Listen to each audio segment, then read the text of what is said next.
1 मे महाराष्ट्र दिन हा दिवस फक्त साजरा करण्यासाठीच नाही, तर त्या एका स्वप्नाची आठवण करून देतो आणि ते स्वप्न स्वराज्याचं. ज्या भूमीमध्ये छत्रपती शिवाजी महाराजांनी हिंदवी स्वराज्य उभं केलं, त्याच भूमीमध्ये, त्याच महाराष्ट्रासाठी लोकांनी पुन्हा लढा दिला.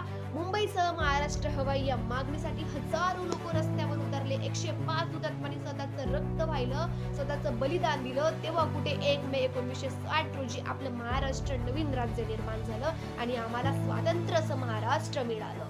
महाराष्ट्र ही फक्त भूमी नाही, महाराष्ट्र ही फक्त जमीन नाही, महाराष्ट्र म्हणजे आपल्या शिवरायांची प्रेरणा, महाराष्ट्र म्हणजे आपल्या ओळखीची शान, महाराष्ट्र म्हणजे त्या बलिदानाची ताकद, जिथे लाखो शूरवीरांनी स्वतःचं रक्त वाहिलं.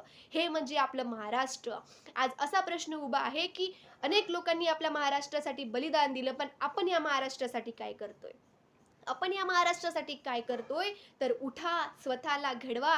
कारण या महान मजबूत महाराष्ट्रासाठी महान मजबूत तरुणाई खूप गरजेची आहे. तर उठा, स्वतःला घडवा आणि स्वप्नपूर्तीकडे वागा. जय हिंद, जय शिवराय, जय महाराष्ट्र.